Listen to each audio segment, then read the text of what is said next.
gentlemen, welcome on behalf of the Danube Institute here in Budapest, whose president I am, to this discussion of British conservatism.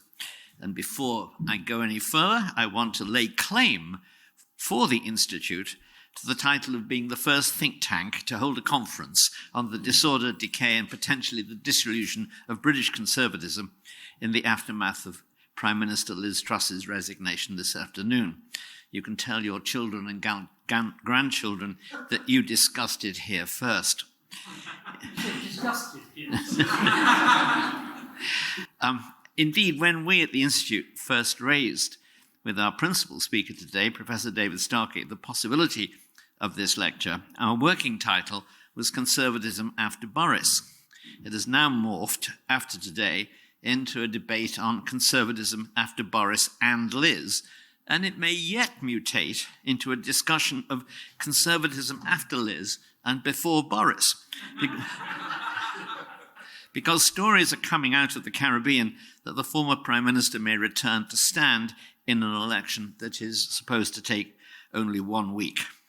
If so, he may be one of a crowded field, including the former Chancellor, Rishi Csónak, the former Home Secretary, Suella Braverman, the present Finance Minister, Jeremy Hunt, and innumerable and thousands of present and future Conservative politicians. We'll see.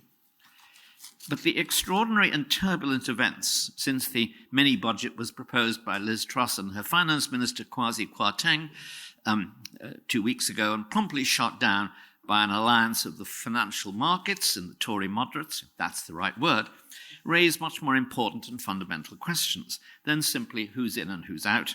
One such question is, what economic philosophy does the Tory party today profess, if it professes any? Is it a classical liberal party favouring the free market and free trade, a conservative party on the continental model, and indeed on the British protectionist model before the repeal of the Corn Laws and after Joe Chamberlain revived imperial protection after 1906? Or is it something new altogether? Still more fundamentally, what kind of political philosophy has the Conservative Party embraced at different periods since it was founded by Sir Robert Peel in the 1840s? Robert Peel, against whom Benjamin Disraeli rebelled, and took the Tories in a very different direction, eventually widening the electorate in the 1867 reform, developing a modern democratic party afterwards, and then handing over that new party to the Marquis of Salisbury, an aristocrat sceptical of democracy, who was nonetheless the most successful democratic political leader until Margaret Thatcher. And now we're looking at a party which, after winning a massive majority in 2019, is now in the throes of an internal crisis and facing a likely landslide defeat whenever the next election takes place, no later than January 2025. The Tory party is historically one of the most successful political parties in the world. It has held power alone or in coalition for 2/3 of the time since adult male suffrage was introduced in the 1860s. Yet today, cautious and well-informed commentators are asking seriously if the party will suffer a defeat that might reduce it to something like the 2 seats that the Canadian Tories won in the 1980s, or split into 2 or more new parties, or even disappear altogether. And these are astounding possibilities and fascinating questions. And we're very fortunate in having 3 distinguished speakers to address them. Our principal lecturer tonight is Dr. David Starkey, who is one of Britain's leading historians, the author of many best-selling books of history, who has also made some of the most important and widely watched historical documentaries. He is the winner of the W.H. Smith Prize for Biography, a regular contributor to the BBC and to the pages of national newspapers. He has also become known as the uncancelable David Starkey, since an attempt to cancel him was made, and as you can see from his YouTube channel, launched in October 2021, David Starkey Talks, with videos on the Tudors, Parliament, academic freedom, as well as the House of Windsor and many other subjects, past and present. We're also fortunate in having Dr. Ofir Haivry, Vice President of the Herzl Institute of Jerusalem and co-founder of the Edmund Burke Foundation in Washington, D.C., as the first commentator on Dr. Starkey's lecture. Professor Haivry's fields of research could scarcely be more appropriate to that task, since they are the history of political thought and especially the Anglo-American tradition in political thought. His book, John Selden and the Western Political Tradition, was regarded by no less a judge than Noel Malcolm as one of the most important books of recent years on that topic. He is currently a visiting fellow here at the Danube Institute, where he is researching traditions of European conservatism. Our final speaker is Rod Dreher, a senior editor at the American Conservative magazine, who focuses on the intersections among religion, culture, and politics. His books include the New York Times bestseller, The Benedict Option, as well as volumes on topics as diverse as Dante and traditional conservatism in the modern world.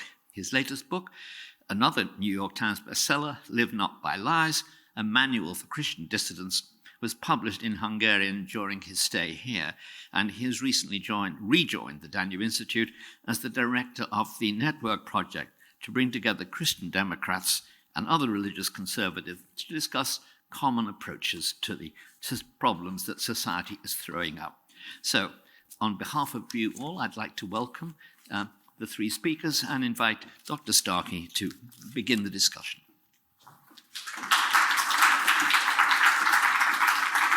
Thank you, John. Colleagues, ladies and gentlemen, it's a very great, I was going to say pleasure. I'm bearing in mind the events of the day. That sounds perhaps a little frivolous. I was been teased, did I have to change my title? Well, I do, of course. As John has said, we are now post yet another Prime Minister. Remember, the fall of Rome saw 4 emperors in 1 year. We have now managed, I think, will manage 3 Prime Ministers in a few months. It is not a happy parallel. But of course, the ingenuity of the academic mind is completely equal to these kind of little challenges. John has hinted very heavily that we may actually be seeing, and I think it's quite plausible, the death of the Conservative Party. I wrote an article he didn't mention as part of my extraordinary post-cancellation activity. I'm a regular columnist with all those of you who are interested in conservative thought, which I imagine is many of you here who should be familiar with The Critic, which is now published both online and in, as it were, the flesh in print in London, and I'm a regular columnist there. And I think it was July, I wrote an article making the precise comparison between Boris and his historical antecedent. It is not, as Boris fondly imagines, Winston Churchill.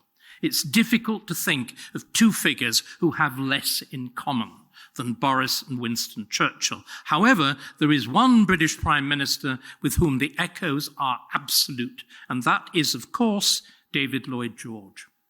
Down to the being entirely led by, you'll forgive the vulgarity, his prick, the total immorality, the corruption, the combination of brilliance and sordidness, and above all, the resort to extraordinary measures of government because of extraordinary times. You have with Lloyd George, the First World War, the real invention. It's under Lloyd George that you get the invention of what John was once part of under Thatcher, of the Downing Street machine, of the garden office, of the role of businessman at the heart of government, of extraordinary measures as outsiders come in and invent things like the convoy system to combat the German U-boats, exactly like Kate Bingham and the sudden finding of a vaccine. Very, very similar. But of course, exactly 100 years ago,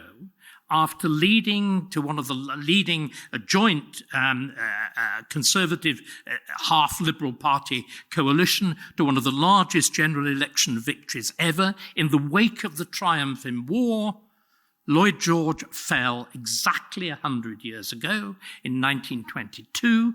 What arose out of that fall was, of course, the 1922 committee, which is even now meeting to debate the fate of Liz Truss's successor, and it heralded what George Dangerfield, that magnificent book, The Strange Death of Liberal England. We are now, I suspect, witnessing, after a similar general election triumph, in the aftermath of two wars, the phony war of COVID, the real but proxy war of the Ukraine, probably witnessing the death of the Conservative Party. Now, this is very useful.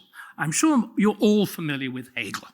Hegel tells us, with that kind of magnificent, tedious Germanic flamboyance, that the owl of Minerva flies only at dusk. Well, this is the dusk of the Conservative Party. In fact, I would probably say it's the Goethe-Dämmerung, which is presumably an extreme form of dust. So it's an extremely good moment at which to analyse, you'll be relieved to know, not the latest chaos where it's ending, but where it began. So what I'm going to do this evening, I'm going to talk about where I think British English, we must stop talking about Britain, it doesn't matter, where English conservatism, where English conservatism actually begins, why it begins, what its content is, and what the nature of that tradition is. Because what I want to argue briefly is that the pattern which John actually to a significant extent reflected, which is the notion that conservatism is a late 19th, the Edmund Burke Society, and late 18th, early 19th century phenomenon, which governs everything that the academic literature says, seems to me to be fundamentally wrong, at least in England. And what I'm proposing to do is to give you a radically different narrative that casts it back to a far, far earlier period. So let me just clear what I'm saying it is not about.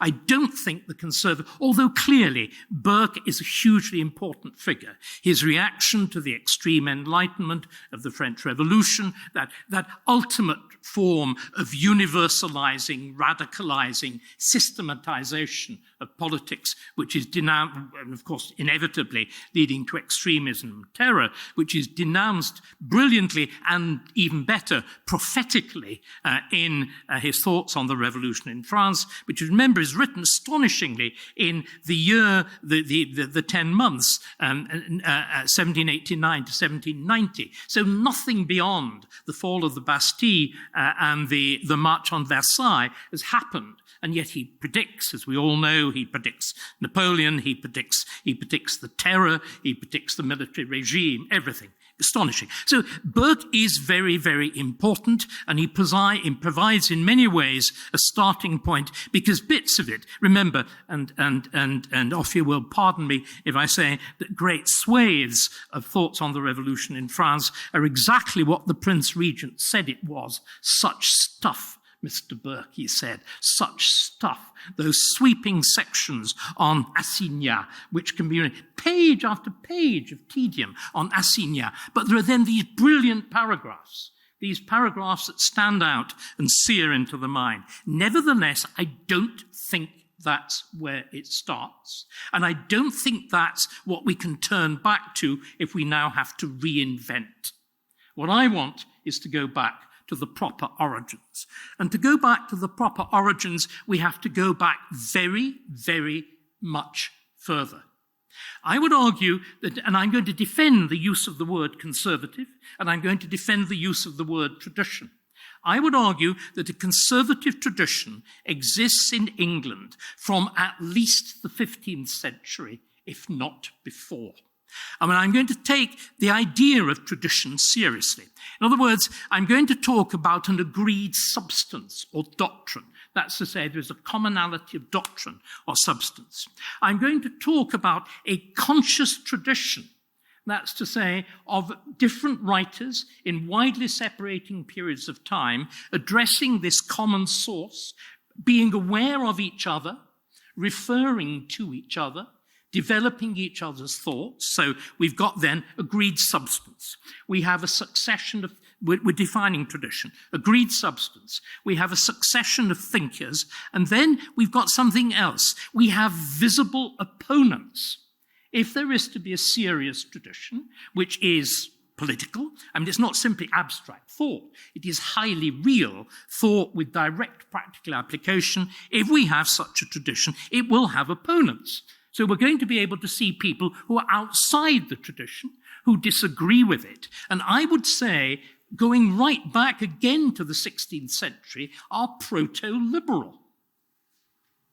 In other words, they are universalist, they are systematizing, and they're essentially moralistic religious. Because one of the striking things, I would argue, this again is the complete opposite of much of the mainstream European conservative tradition. It is either irreligious, the English is either irreligious or positively anti-religious and deeply unmoralistic. Deeply, deeply unmoralistic. So we've got then agreed substance, a succession of writers, and we have, as it were, a tradition of opponents who have their own tradition, and indeed their own, all the things that I've listed there. They address each other, they've got commonality and so on. And then finally, and I want to make this point very strongly, this tradition is not an abstract tradition at all. This is not a philosophic tradition. It is a tradition of practical men talking about practical politics with examples drawn from practical politics. In other words, these are not intellectuals. They're like Burke. They're politicians who can think and write, unlike almost any of our politicians now, but that's an entirely different matter. So have I mapped out what I'm wanting to do? And I hope it's clear. Let's now actually begin looking at who these figures are. I'm going to condense quite a lot because obviously I have to. So you'll forgive me if somebody pops up a hand and says, oh, you've forgotten so-and-so. I probably haven't, but I've just left them out deliberately. I'm going to look at the following figures in a little detail. I'm going to look at Sir John Fortescue, who is the English Chief Justice, Lord Chancellor, Lancastrian exile, Yorkist turncoat of the middle of the 15th century, who writes one of, I think, well, two central books. One of them is the Laudatio of the Common Laws of England, and that's in Latin, and the other is the Governance of England, which is in English. I'm going to look at Sir Thomas Elliot, who is, and between Fortescue and Elliot is the 1520s, between Fortescue and Elliot, there is the full impact of the essentially Latinate political culture of the Renaissance hitting England. So Fortescue is Elliot is the tradition of Fortescue refracted through the Italian experience of res publica.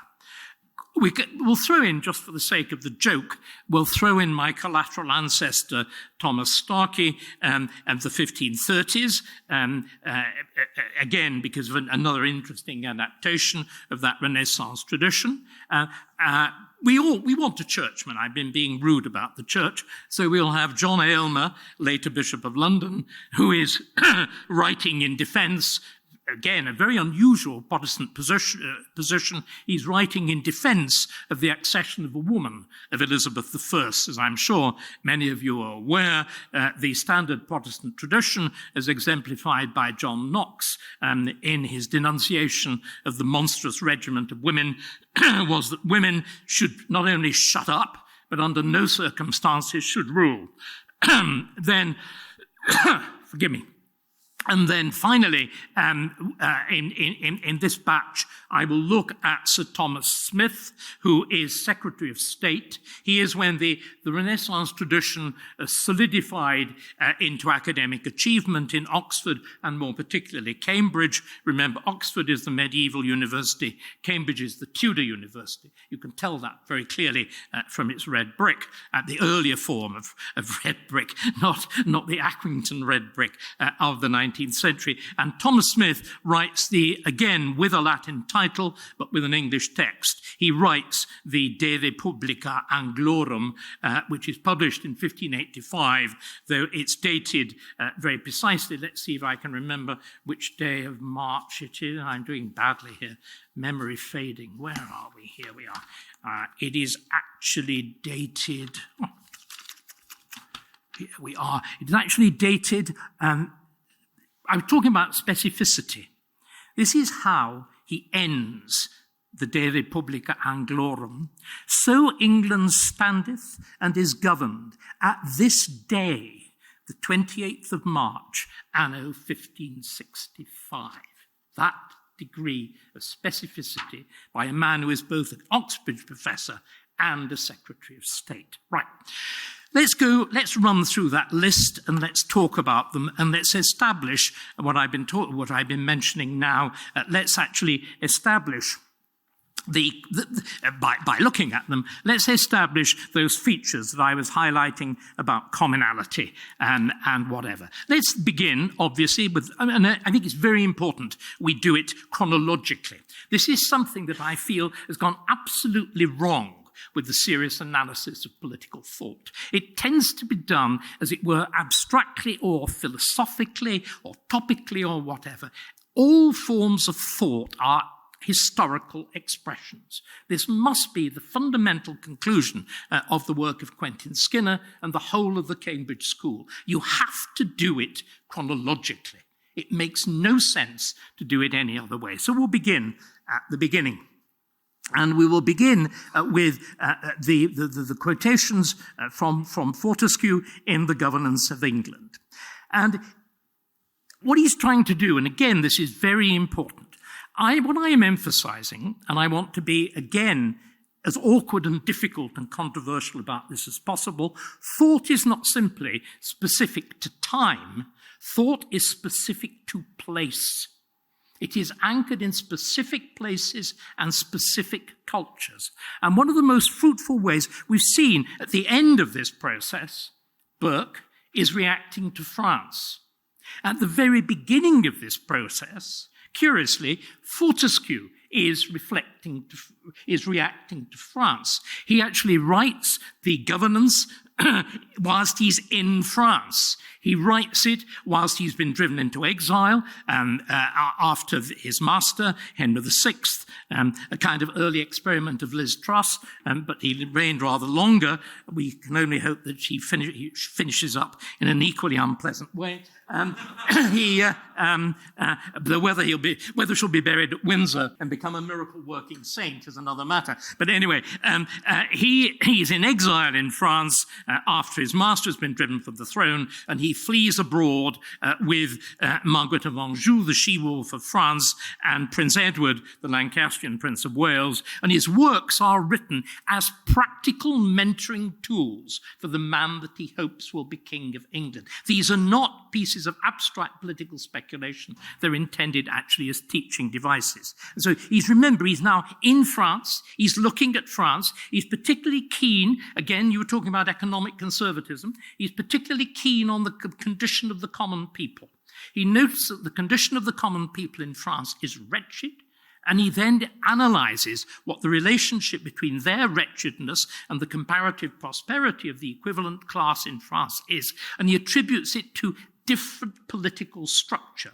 So properly understood, an economic and political conservatism should be intertwined like that. These are not different poles. They should properly relate to each other. And one of the catastrophes of Thatcherism was its incoherent, forgive me, John, was its complete you were there. Is its complete incoherence economically on the one hand and politically on the other. And what is striking about Fortescue is the remarkable coherence. And what he does, he distinguishes between England and France in terms of one being an absolute monarch, the King of France, and the King of England not being. And he defines it very precisely. He uses a term, he's a lawyer, remember, he uses a term of civil law, that's the law of the Roman Empire, which is quod principi placuit legis habet vigorem, what pleases the prince as the force of law. So in Roman imperial law, the only source of law is the will of the prince. And he takes that as being the axiomatic definition of absolute monarchy. And then he says, and he begins, again, this utterly clearly, but it is not so in England. There be two kinds of kingdom, of the which that one is a lordship called in Latin dominium regale, and that other which is called dominium politicum et regale. So dominium regale is absolute monarchy, dominium politicum et regale, political and regal monarchy. And they diversen in that the first king, that's the absolute king, may rule his people by such laws as he maketh himself. Lawmaking. But then he deduces immediately the economic consequence, which is, therefore he may set upon them tails, that's taxes and other impositions, at his will, such as he will himself without their assent. So you get this clear notion of political and economic power, taxing power, and of course the link between the two of them is property. And what I want to argue is the catastrophe of modern conservatism is that it's forgotten Locke, who himself again descends completely from this tradition, the three classic defining rights which arise in the state of nature and which is the fundamental purpose of the state to protect life, liberty, and property. And it begins with I regard Jefferson as the fundamental catastrophe of America. Life, liberty, and the pursuit of happiness.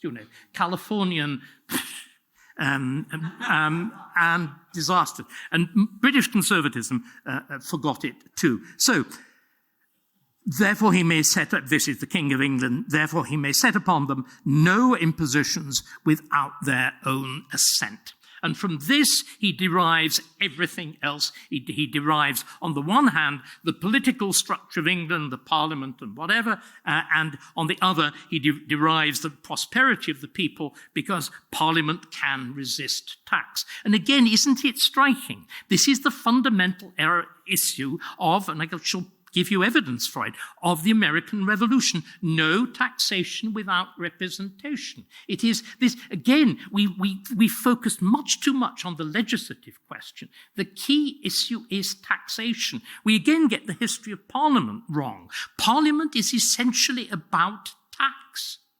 The reason for Parliament in the Middle Ages, and again, we also, the Supreme Court in England got it completely wrong too. The Parliament in England is not the creation of feeble monarchs being resisted by the overweening force of their intelligent subjects. Parliaments in England are created by strong monarchs for their own purposes. The first is Edward I, the second is Edward III, and they're created to raise money to wage war.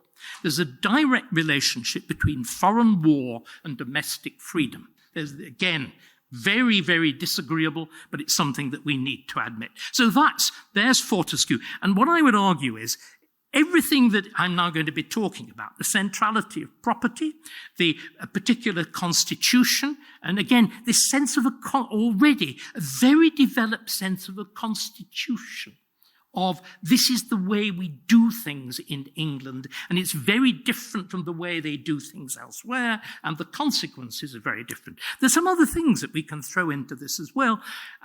Fortescue he's a Chief Justice. One of his more interesting remarks is to boast about how many men are hanged in England for stealing.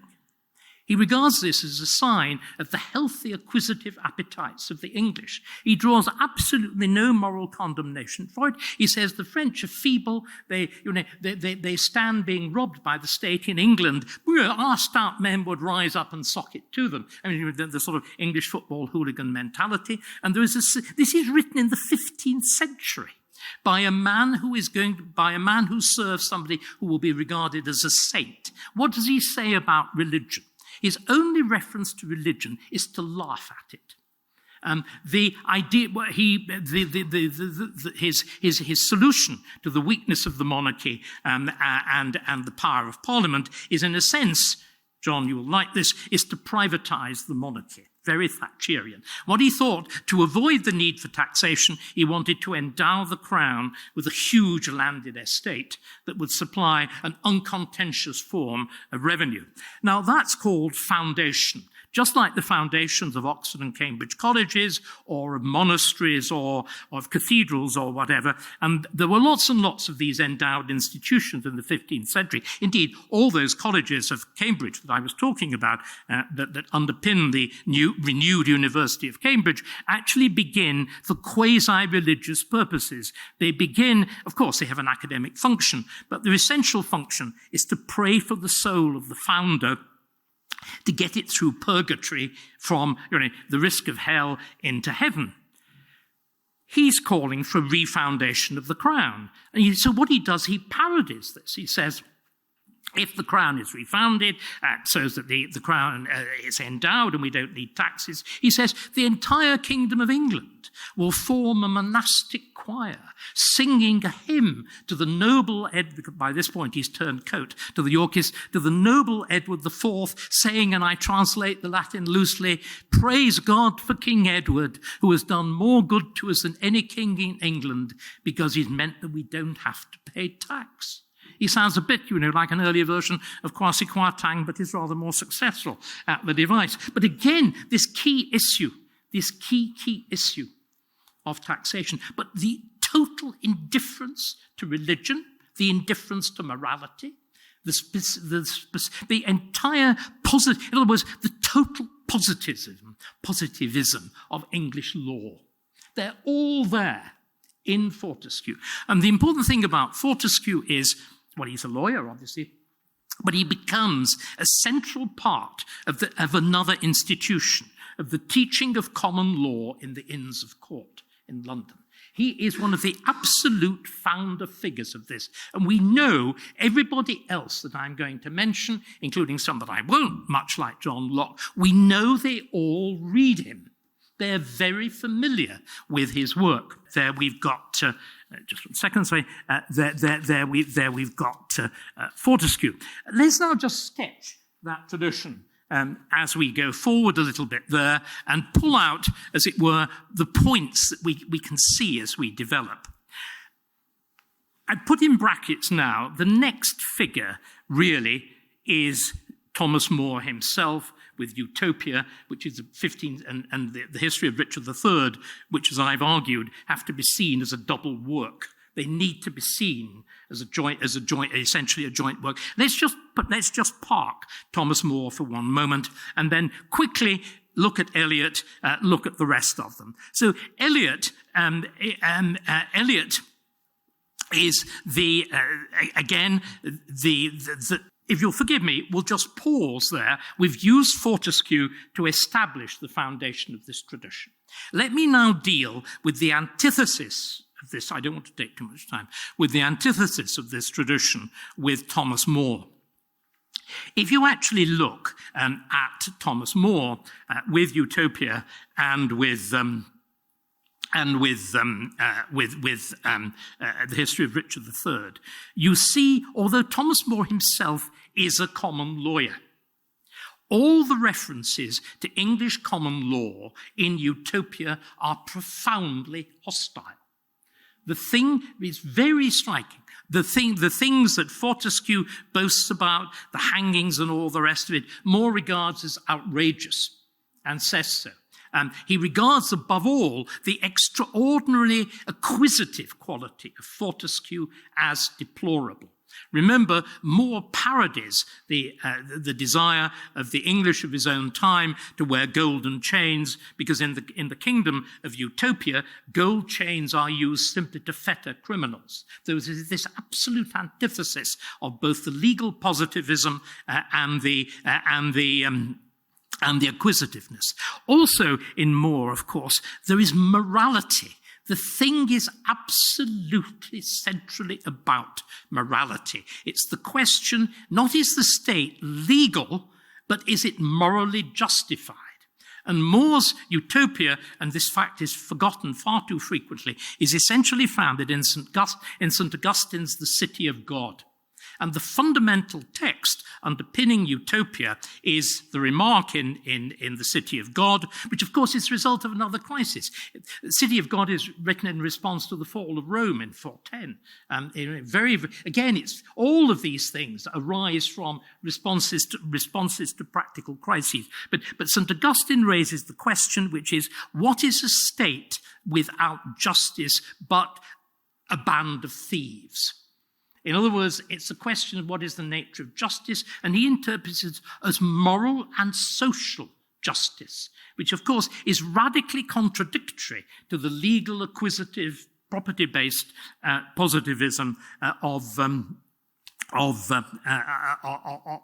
Fortescue. But there are many other things where More is quite deliberately standing outside a tradition. He deliberately writes in Latin. He finds it impossible, he's a very good English stylist, he finds it impossible to put his thoughts into English, because he used too many abstract nouns. And English doesn't, before Shakespeare and the middle of the 15th century, doesn't have very many abstract nouns. And he deliberately, if you cast your minds back to the introductory essay, you all know Utopia is about the imaginary island. In other words, it's reflecting the discovery of the West Indies and all that sort of stuff. But it's prefaced with an extraordinary essay on counsel, Hythloday, on what is the nature of counsel, and in that you get this profound sense of detachment, hostility specifically to England, but also to something else, a sense that there is a different tradition, which is a better continental tradition. The beginning of Utopia is set in a garden in Antwerp. Is it Bruges or Antwerp? I can't remember which. It's set in an urban setting, the absolute antithesis of aristocratic England abroad, in a country that's dominated by what he would regard as a much more sophisticated burgher elite. So it's anti-patriotic. It's in a foreign language. It's representing foreign values. It's universalist. In other words, I'm moralistic. This is the beginnings of the liberal tradition. It's also, of course, the envisaging of a radical reform of society. Whereas what you get with Fortescue, it's a proper conservative reaction. We're bloody good as we are, and our essential task is to keep it as it is, maybe tweak a little bit, but keep it as it is. Whereas with More, there is the beginning of a notion of radical change. Now, what we can see then is, again, all of these people are in dialogue with each other.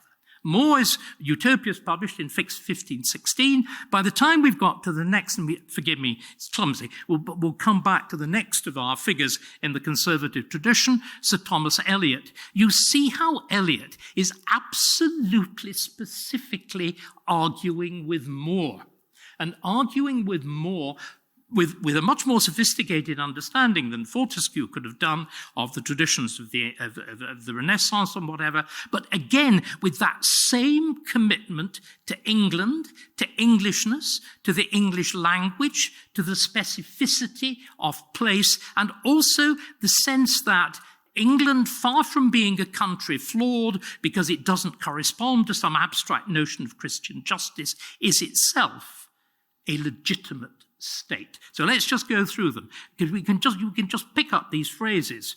Absolutely. More then has written that wonderful introduction cited in Bruges or Antwerp or wherever it is.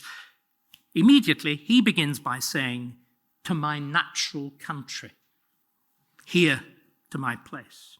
More writes in Latin, "in our vulgar tongue." Right? our tongue, our English. And then, in contrast to More's moralism and to his universalism, the absolute and the sense of the importance of moral value, he says, this is a just, England is a just public weal. And how does he evidence it? In my own experience, in the daily affairs of the public weal of Henry VIII's most noble realm. The absolute specificity of this man who is a judge, is a magistrate, is an administrator within this common law tradition. And we can then just trace that. Well, I think time means that we can only have a very brief reference to poor old Thomas Starkey. Starkey is a bit outside this tradition. He's primarily educated in Venice. He's associated with Cardinal Pole, which, of course, in the 1530s is pretty well catastrophic. And he comes back to England, nearly loses his head because he thinks that after Henry VIII has got rid of Anne Boleyn and married Jane Seymour, he will actually go back to the Roman Church and says so. This is a very unwise thing to do.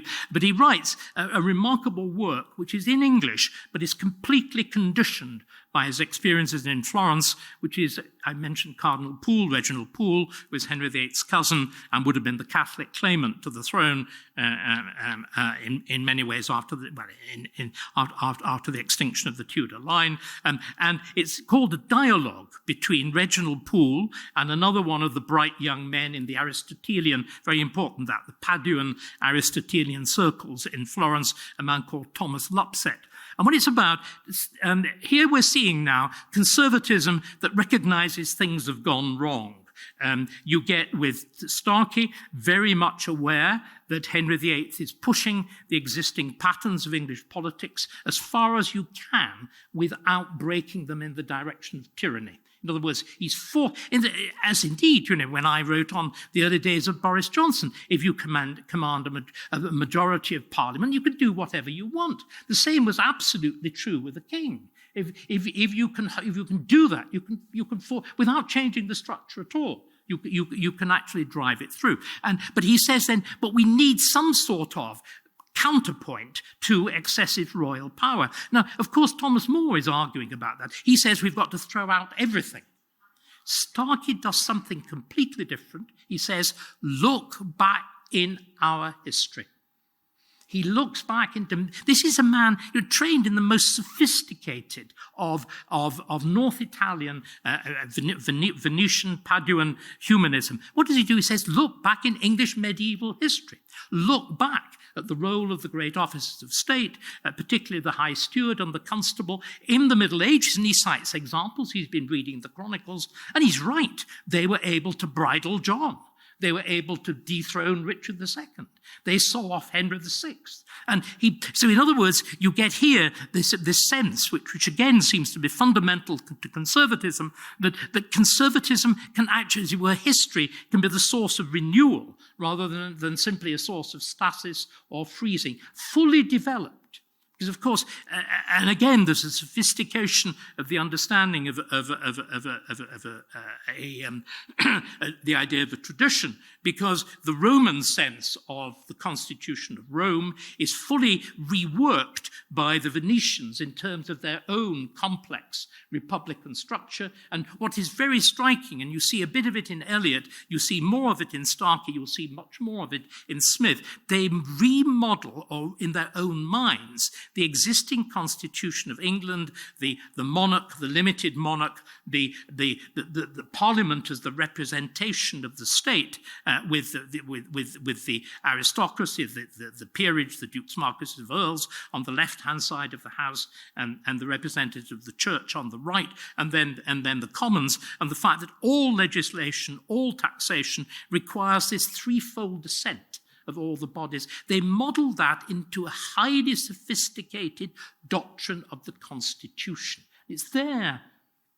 It's there in embryo in Fortescue. It's fully developed by the time we get into the 16th century. So then let's just get that sense of the full development. And again, I'm going to have to drop one or two of the figures. Let's get that sense of the full development of these ideas in Smith. Again, with the Latin title, the De Republica Anglorum, published in 1483, but written, as it tells us very clearly, in 1565. Right. Then let's just read what he says, this absolute clarity of a constitution rooted in law. The most high and absolute power of the realm of England consisteth in the Parliament. That which is done by this consent is called firm, stable, and sanctum, and is taken for law. The Parliament abrogateth old laws, maketh new, etc., etc., etc., etc., for about 10 lines. And to be short, all that ever the people of Rome might do, either in centuriatis committis or tributis, the same may be done by the Parliament of England, which representeth and hath the power of the whole realm, both the head and the body. For every Englishman, listen to this, is there intended to be present, either in his person or by procuration and attorneys, of what preeminent state, dignity, or quality he be, from the prince, be he king or queen, to the lowest person of England, and the consent of Parliament is taken to be every man's consent. That is 1565. Could there be a clearer statement of the notion of a parliamentary constitution? Already there. So, let's now just leap forward. We're going to have to leave out fun figures like John Aylmer and all the rest of it. I'm sorry about that, but time chases us.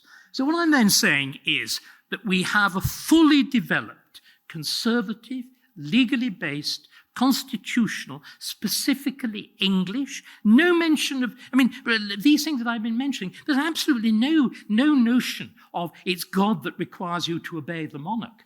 There's no notion of divine rightery. There's none of that whatever. It does not come into the story. So what has gone wrong? How have we got all this so absolutely wrong?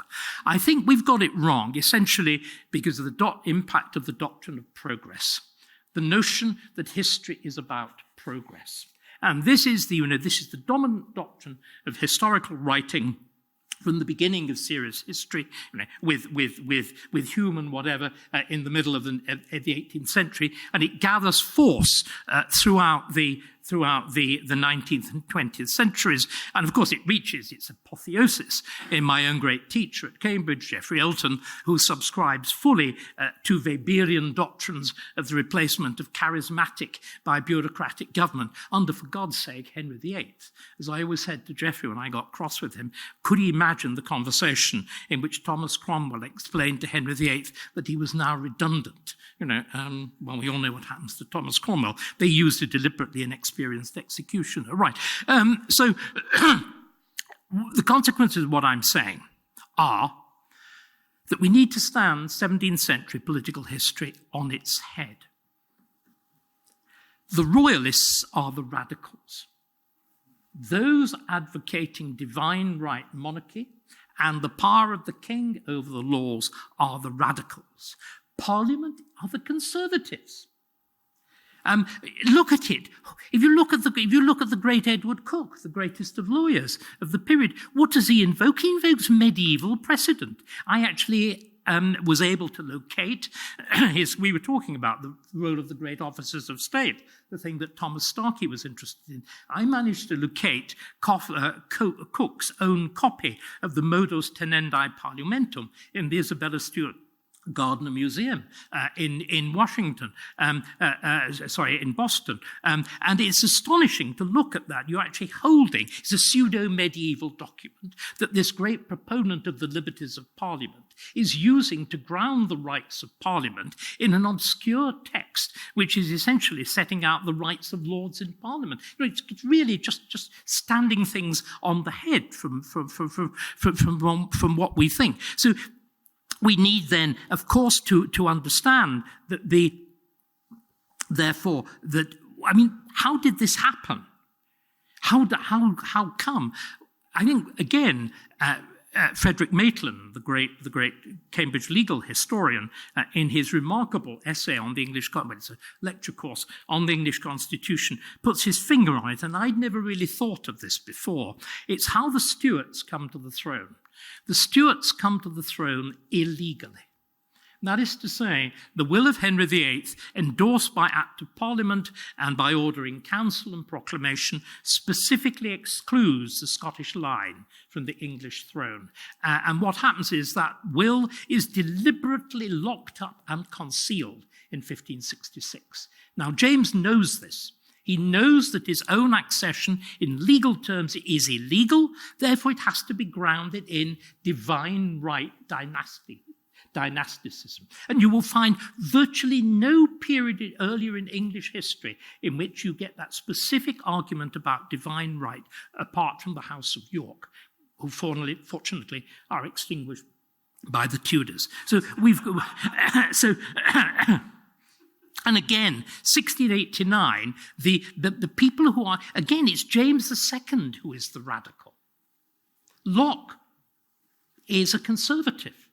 The lords of 1688-89 are profoundly conservative. They're making deeply conservative statements. They're going back to that tradition that I've identified. And then finally, just let's tweak tails completely. This is John Adams on the nature of absolute or imperial monarchy. That's Fortescue's absolute monarchy, dominium regale, and limited monarchy, that's dominium politicum et regale. This is John Adams in his earliest published essay, the Novanglos Essay 7, I think it's 1763. This is the American Revolutionary. The British government is still less entitled to the style of empire or absolute monarchy.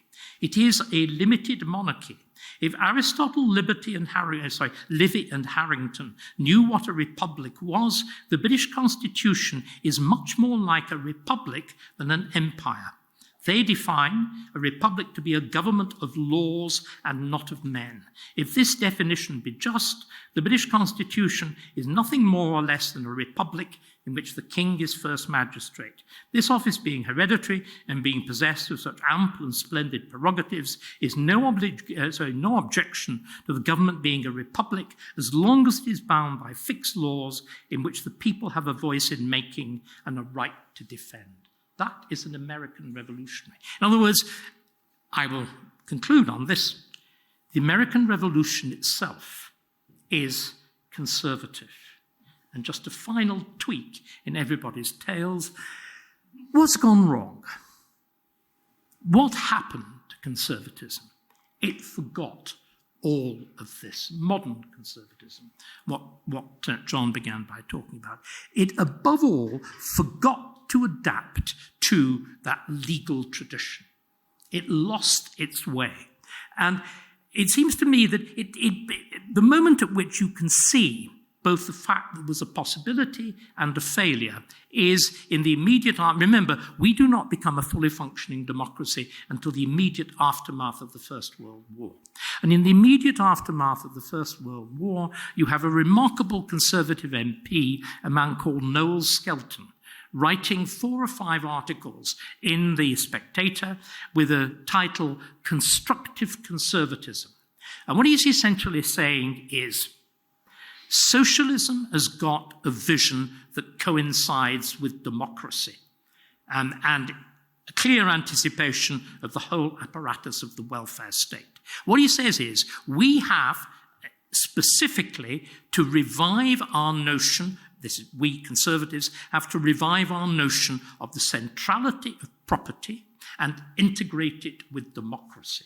And these essays are rather laboured, but I think they are fundamentally brilliant. He came up with an idea. He doesn't focus so much on what then happens with Anthony Eden when he picks up this idea too in his early career and talks about a property-owning democracy. He's essentially concerned about the co-ownership of businesses and whatever, the kind of structures that were developed in early federal Germany as underpinning a completely different relationship between the ordinary man and woman and the state and the economy, again focused on the question of property.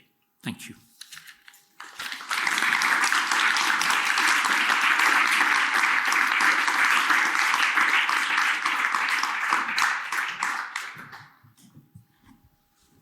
Is this working? Yes, it is. David, thank you very much indeed. You've thrown down so many gauntlets that I'm not sure how many of them we'll all be able to pick up. But I'm going to invite Professor Haivry to do so, and either from a seated position or at the lectern. Thank you. So, thank you very much. Thank you to Professor Starkey. Can I just interrupt? Should I? Probably, yes. Yes. Okay, right. Thank you to Professor Starkey for focusing our disagreements about the 17th and 18th century rather than the 21st. I agree with very much of his description of the early history of conservatism, not specifically about this figure or other. I agree that one of the first and most important figures were Fortescue. But as I look at the conservative tradition, especially at the political conservative tradition, I see rather another picture.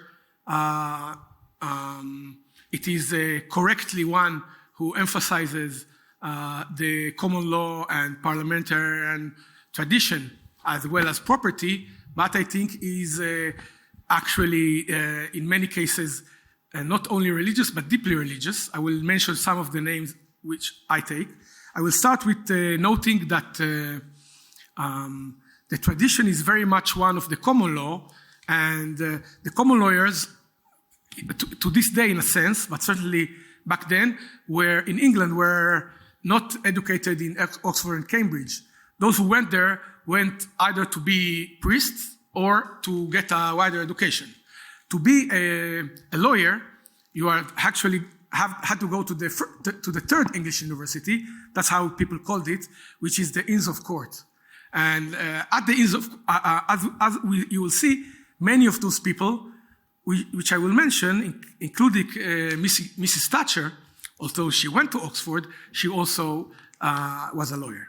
Now, the point I'm making is that Fortescue, as well as many, maybe most of the important figures in this conservative tradition, were deeply religious figures, especially as Professor Starkey has emphasized the early history when England was Catholic, and I think that Smith was the only one in the post-Reformation period. But in any case, the Elizabethan period was a mixed one. And my argument is that Professor Starkey is absolutely right that the absolutists, the divine right people, were revolutionaries, but there is also another strain of revolutionaries, which were, of course, the if you want, the Commonwealth men, many of them radical Protestants, and in a tradition that included, of course, Locke, which was not at all conservative, but radical, which I'll mention in a moment. So I will start by saying that Fortescue itself, as far as I understand him, was imbued his books, but specifically the book about the governance of England, the praise of the English laws, with biblical references. And in fact, he exhorts his prince to study not only the laws of England, but the Bible. And actually, if I believe that the source most often quoted in that book are the biblical books of King. So not exactly, he could have said the examples would be Tacitus or other, let's say, classical figures or Greek figures, but he decided that actually the Bible should be the book. Then, when we go to the 17th century, the figures that I regard as the mainstream of the conservative tradition, people like Sir Edward Coke, John Selden, later on Matthew Hale, the Earl of Clarendon, all of them put religious issues very much at the center of their view of what the common law in the English tradition was. Certainly Edward Coke was particularly not a very nice person, but deeply religious. Matthew Hale was deeply religious, and the Earl of Clarendon, of course. Selden is a more mixed figure, but he also wrote volumes dealing with religious matters. So in a sense, this tradition is very far from an irreligious one.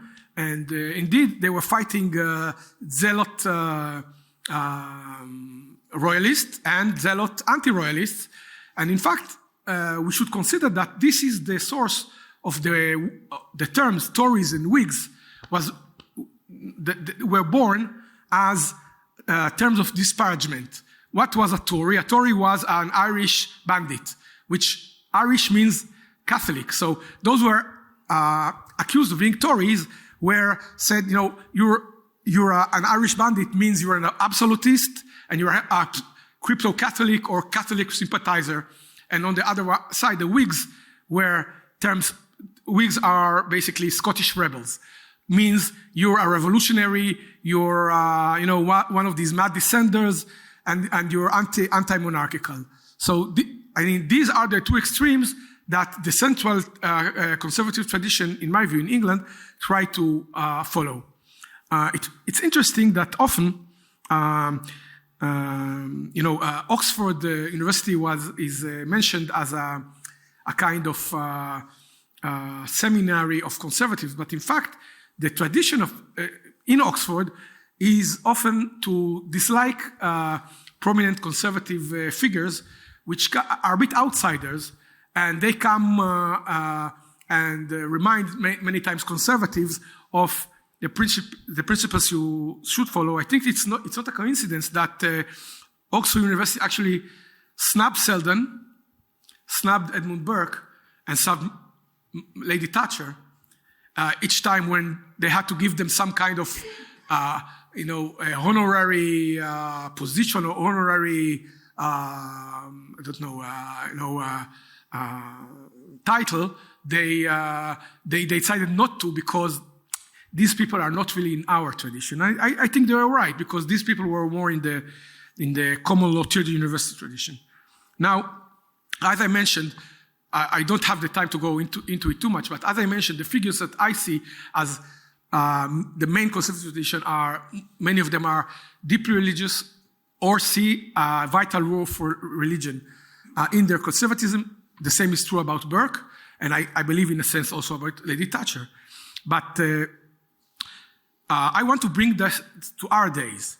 And I'm thinking about, the people who brought about the fall of Liz Truss. Who are these people? So, in a sense, they're conservatives, but they're small C conservatives. They're Humeans. They're people who says, we're on top, we'd like to remain on top, and let's have some kind of court intrigue, because we cannot actually, we wouldn't get the vote from even the members of the conservative parties, maybe from the country. So let's have a nice coup. Now, these people, I think they were once termed as wets, meaning they want things to stay as they are. They saw Truss as a full gal, we could say, and I don't know their religious opinions, but they don't seem especially concerned with this stuff. So I believe that actually they continue a tradition that existed within the conservative tradition of small C conservatives, that we can think about many of these people, a kind of maybe John Major, maybe Neville Chamberlain, people that, let's just continue and go along. And there is another very strong tradition which is conservative and which believes in connecting with these ideals as well as with the wider people.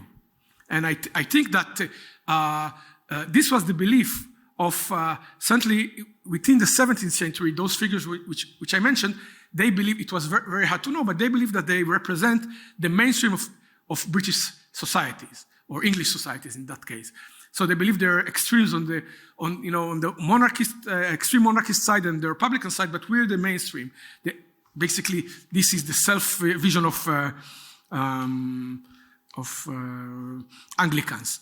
The same is true for Edmund Burke. He was arguing, and we don't know, if a poll was held, but people in, writings in his view also were very, very popular at the time. So it's possible that a majority, or at least a plurality of Englishmen and women agree with him. Certainly, the Israeli, Burke connected himself to Selden and Cook actually.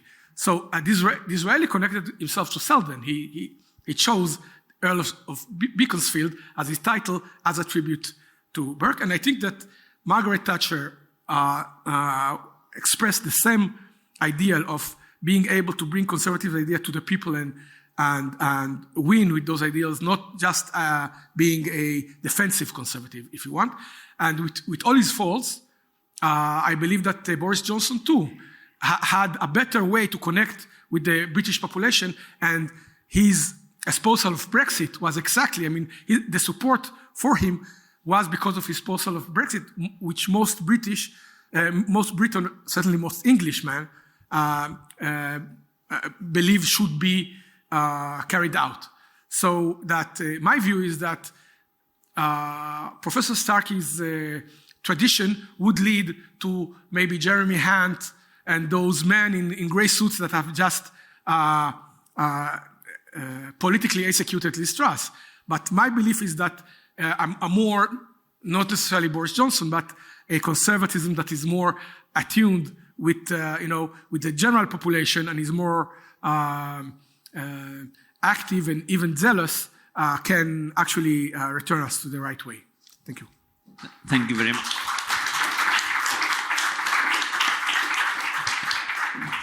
Rod Dreher. I'll stay here, and I'll keep it short, not only because I'm not a historian or a professor, but also because I want to leave time for people to ask questions. I want one of you to ask Professor Starkey why Meghan Markle is to blame for the whole mess. I think whatever you say will be entertaining.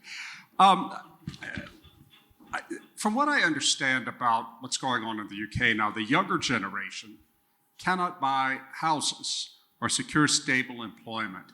Why should they vote Tory to support a system that makes it much more difficult for them to put down stakes and have a stake in the future? And I also wonder if the Tories, and frankly others in the UK ruling class, do they really care about the British people as British people, or as distinct from abstract ideas or their own particular interest?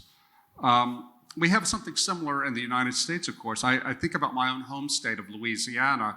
Back in 2007, we elected as governor a reform conservative, a guy named Bobby Jindal, a technocrat, seen as clean, not tainted with the corruption of usual Louisiana politics. He came in and governed as if he were running for president, and he began to rely on Washington political consultants to tell him what he ought to care about and completely ignore the actual people he governed.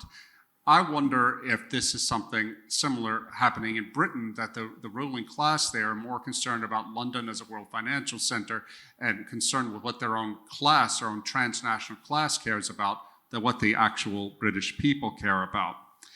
I do wonder, too, if the errors of the Tory party are more or less same to the errors of the Republican Party in my country. It has done little or nothing to resist the massive blight of wokeness. I mean, when I read the English papers now and look to see what's happened to the police force, which, as far as I can tell, doesn't care about fighting crime, but cares very much about about combating free speech. Similarly, in the US, our Republican Party has been useless on this. If it weren't for activists like this fellow Chris Rufo, Matt Walsh, and others, we would have no effective pushback against wokeness. I think, too, it's been astonishing to me to watch Brexit happen and yet see that Britain still has massive immigration. What was Brexit for, anyway, if the British aren't controlling their borders? It seems to me that the Tory party has not respected the sentiment of the British people to defend national sovereignty against unchecked immigration. Also, the Tory party, like our Republican Party, has assumed that the market would work everything out. It has been insufficiently critical of the role big business has played in our politics and in changing the politics away from what is good for the people, the common good, and instead making it about what is good for big business. In the U.S., in the Reagan years, when I came along, we on the right didn't have this sort of critique of big business. Well, now in the era of woke capitalism and post-2008, in the era, as we've seen where globalism has gone, we're starting to see this rising very sharply on the right with a dissident tradition that's moving closer to the mainstream that is critical of business. And I think that this is why, among the most creative elements of the right, you're seeing American conservatives look not to the UK for a sense of revival, which we have done in the past, but rather looking to continental Europe, specifically to Hungary, to Poland, and to the Central European nations. Hungary and the continental conservatism, not the mainstream old school Christian democratic tradition, but the new one, where you actually have Democrats who are truly Christian, like the current government in Hungary. It has more to say to us, I think, about renewing American conservatism than what's happening in Britain. It's anti-globalist, it's strong on immigration, it defends national sovereignty, it defends the natural family against gender ideology, unlike the Republicans and the Tories, and it is much more skeptical about the role of the market as part of a more holistic overall view of the good of the common good. So it is an extraordinary moment, I think, in the life of American conservatism to look across the ocean and to see that the British, our cousins, our friends to whom we have looked for renewal, intellectual renewal, are in fact as bankrupt or more bankrupt than our mainstream, and it's time to go somewhere else for conservative renewal. I'm sure John will have something to say about that. Well, not necessarily. I don't intend to be maneuvered by others into a position which I may not hold. But I will, perhaps I could now just ask each of the speakers one question and then throw the rest of the debate open to the floor. And David, if I could just ask you about one of the elements in conservatism which you identify as existing from the beginning, being very important and continuing, and that is the defense of property. And now, isn't there, however, in conservatism, two elements to this? There is the defense of property, of existing property, and against attack, either from revolutionaries or from the state. And the second element is that conservatism, or the Conservative Party certainly, has tried to identify rising social classes, men of ambition without property, and wanted to find ways of enabling them to acquire property and become part, in other words, recruit people to the cause of the defense of property. Now, in one respect, Boris did that. With in his recent, when he was Prime Minister, one of the things he did was to try to make sure that, possibly excessively, that the arrangements for retirement would not result in people who owned houses that were expensive having to sacrifice too much of that property in order to the state.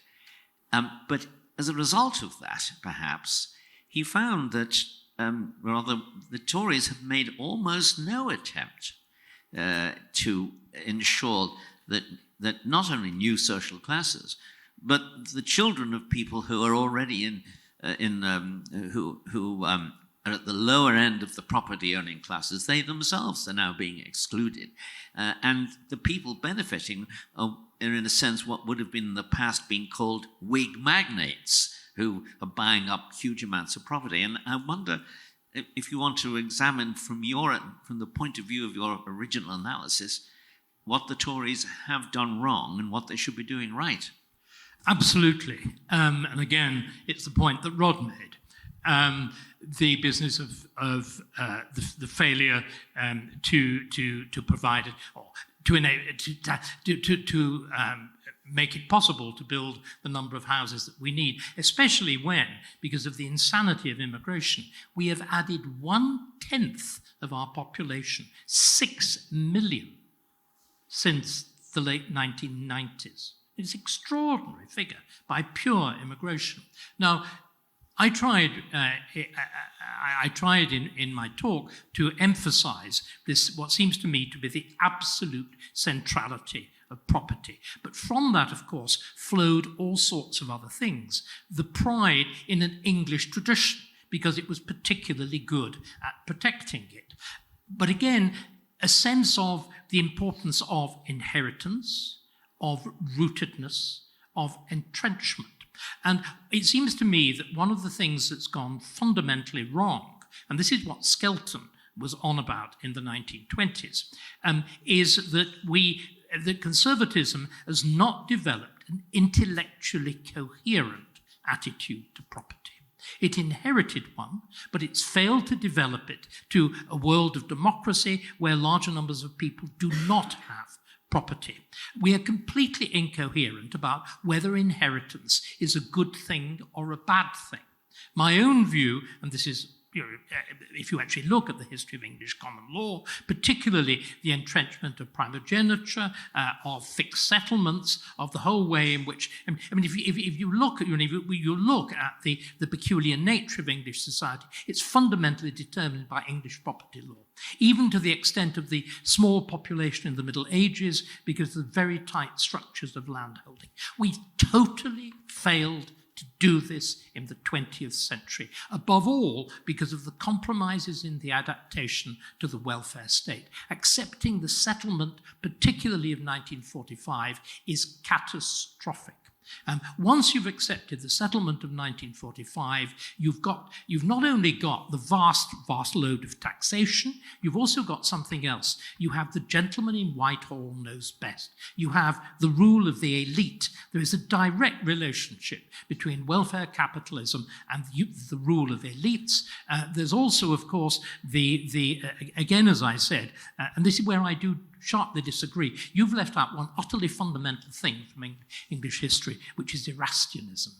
The Erastian tradition of the Reformation is absolutely central, it seems to me. When you get the whole attempted introduction of Presbyterianism in the Revolution in England, Leslie, the Scottish representative, writes home and says, "Oh, it's a lame Erastian presbytery." And so we've got to wonder just how much went wrong, how completely it went wrong. Because again, the Conservative Party did very well by slithering.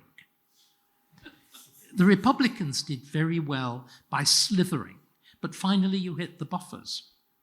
And I'm afraid that's what I think has happened. Well, can I ask you briefly, has there ever been a time in English history when the ruling class hated the country and its own traditions in the way those who are being formed at the great universities of England now seem to do?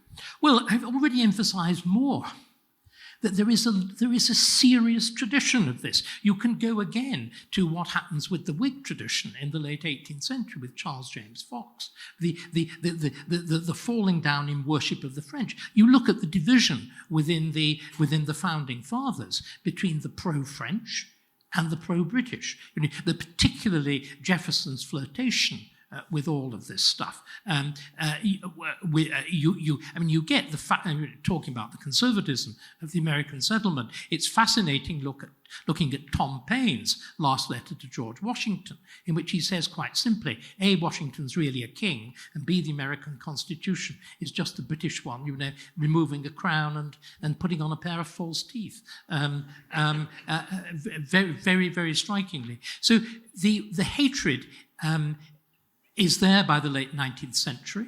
You get in, and the same groups, exactly the same groups of people, the Oscar Wildes and whatever. You get Gilbert and Sullivan.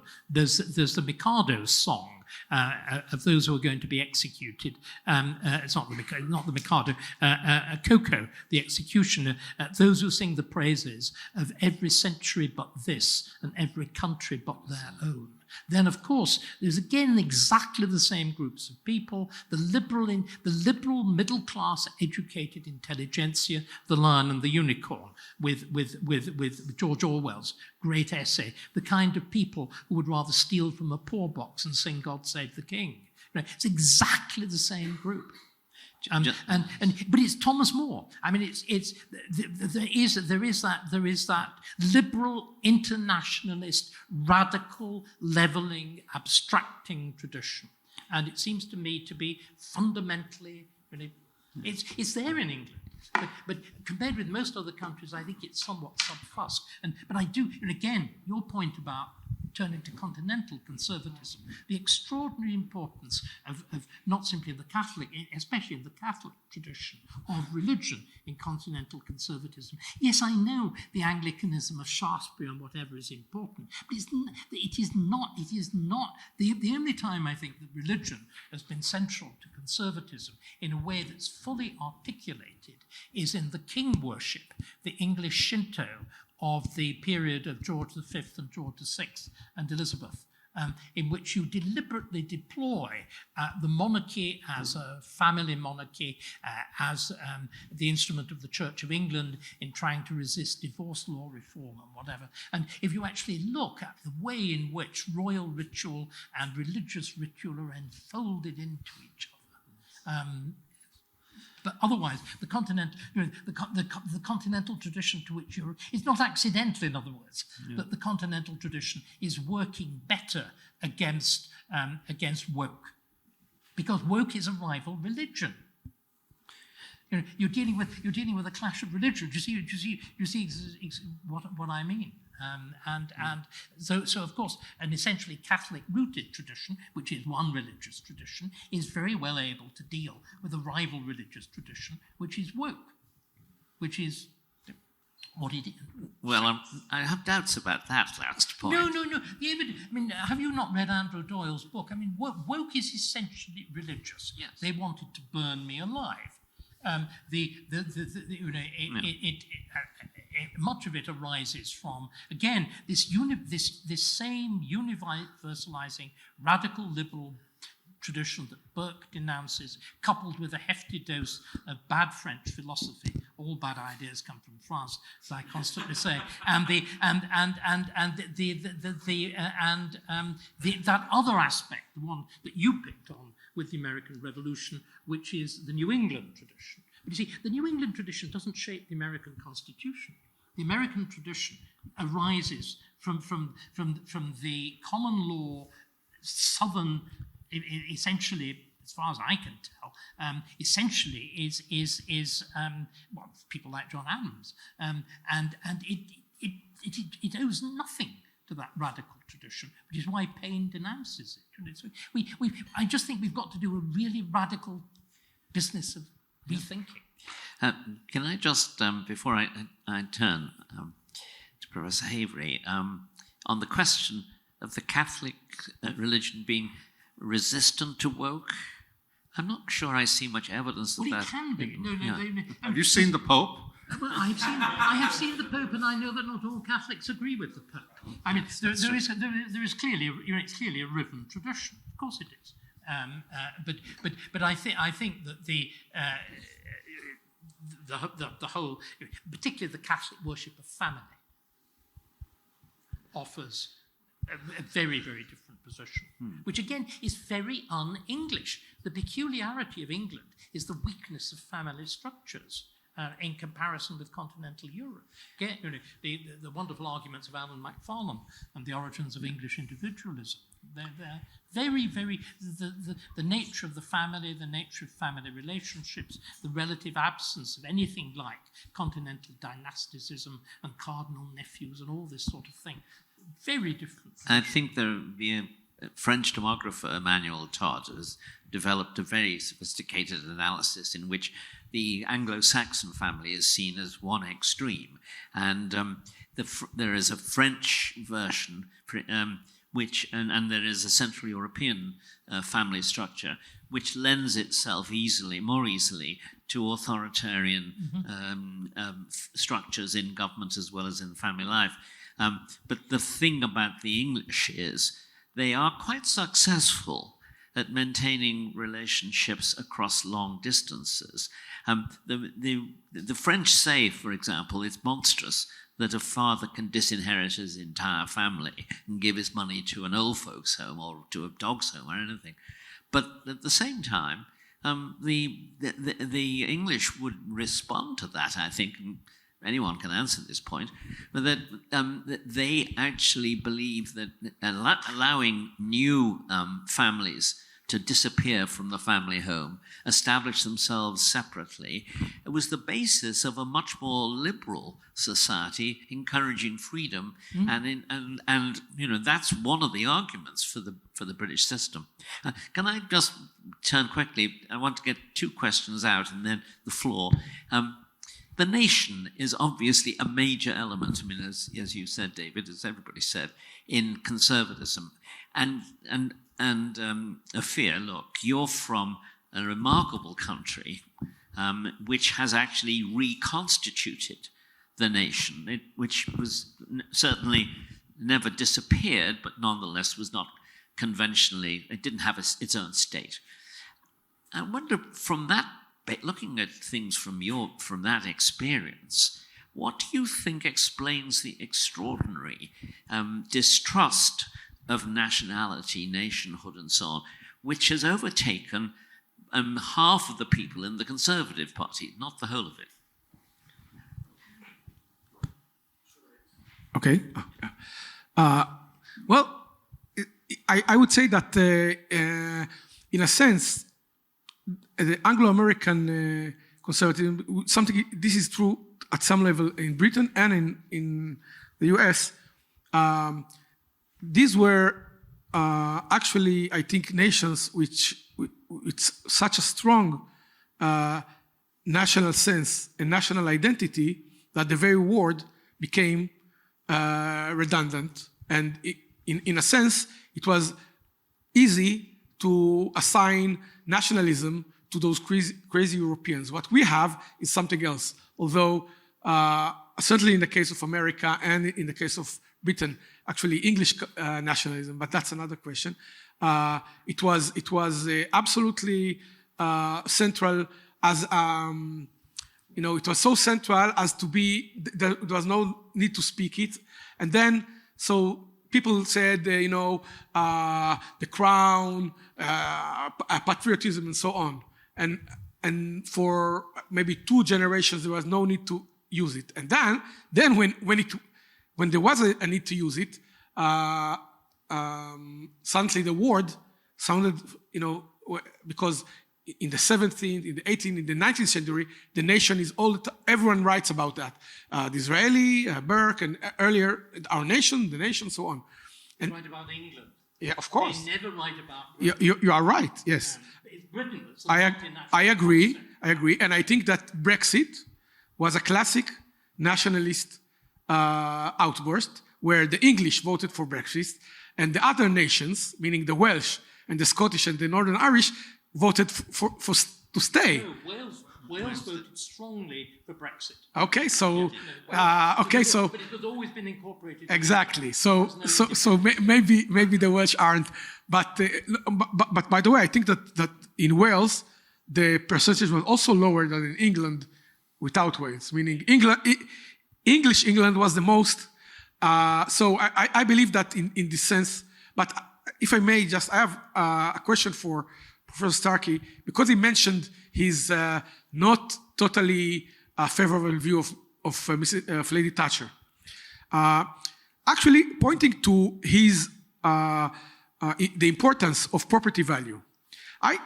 I think that in many ways, Margaret Thatcher was the most successful conservative leader in the 20th century because the main plank of her policy was a restoration of property rights, because the fact that she privatized so much of the nationalized industry and privatized so much of public housing into, it made millions of Englishmen, again, owner of houses or shares, and which in a sense, it is something that no other, with all this talk about property and so on, no other English or British leader did. So, in this sense, she was absolutely in this tradition.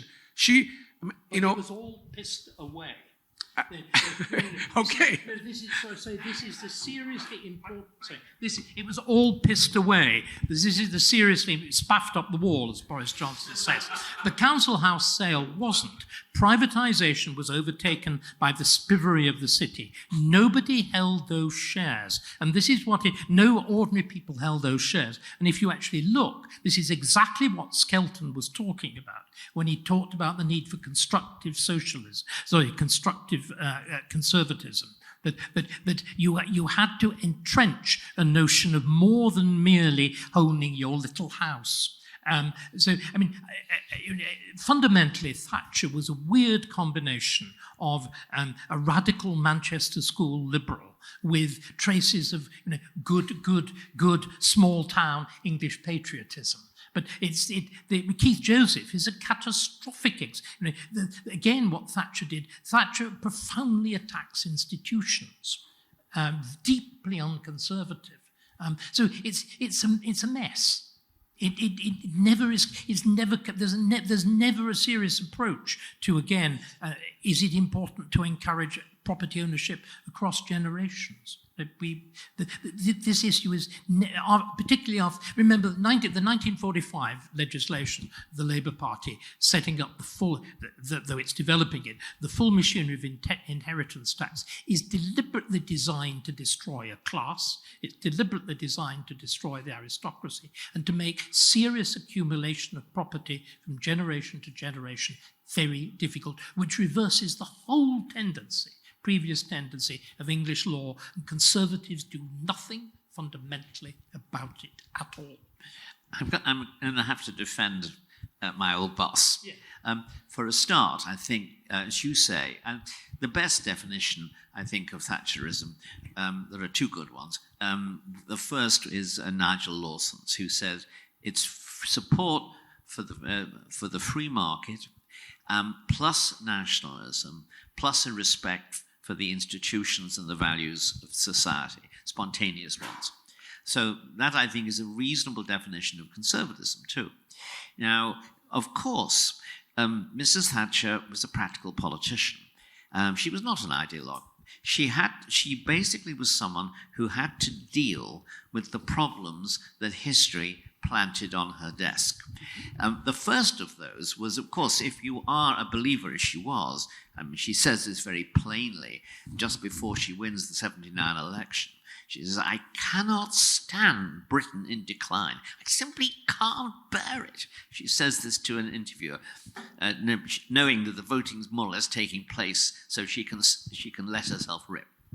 And no, of course, the problems she was presented with were those of over-centralization, trade union power, inflationary economics, and she sets about dealing with those. Then, all of a sudden, quite unexpectedly, she's presented with the challenge of the Falklands War. So, for a little while, she, in a sense, carries on doing the first set of problems, and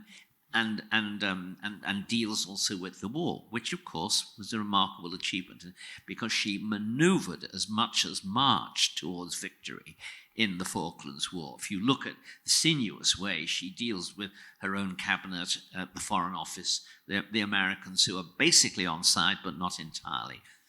And she does all of those things. Now, what is she doing in relation to the problems of the economy? I think what she's doing is this. She's turning to the established tradition of economic thinking in British life.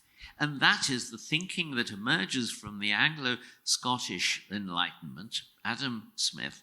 And throughout the 19th century, it is England which is the home of liberal economic thought. I mean, that's, everyone else is reacting to what the British are doing here. And this continues right the way through to Keynes, who, of course, somewhat changes that tradition.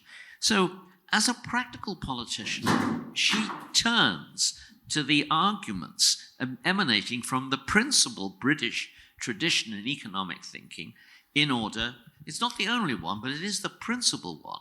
And I think intellectually it's streets ahead of the various challenges to it from, for example, Joe Chamberlain in Imperial Preference. So I'm not, so I don't think this is a radical Manchester ideologue. It's a practical politician who has to deal with all of the institutions. Now, does she go too far? Well, I don't think she goes slightly too far after the third election victory, where having basically succeeded in getting the economy going, she then looks at other institutions, in particular the law, and I agree with you, and to some extent the armed forces, which is to say they started applying market mechanisms to them. That's the kind of the imperialism of economics, and it didn't seize control of her as much as it did of John Major. As John Gray said, Majorism was Thatcherism on auto. So I defend her on all of these things. Did she not deal with certain questions? Of course, because you cannot deal with everything in government, you have to choose. So I think she was a conservative, and I think that she, and you know, I think most of the time, most other people considered she was a conservative as well. Were there contradictions? Well, of course, democratic politics means you can't pursue a completely you shouldn't pursue a theoretical line. What I think has gone, one of the reasons why I think conservatives, among others, and obviously David, including you, have been misled here is because of the left's praise for Thatcherism.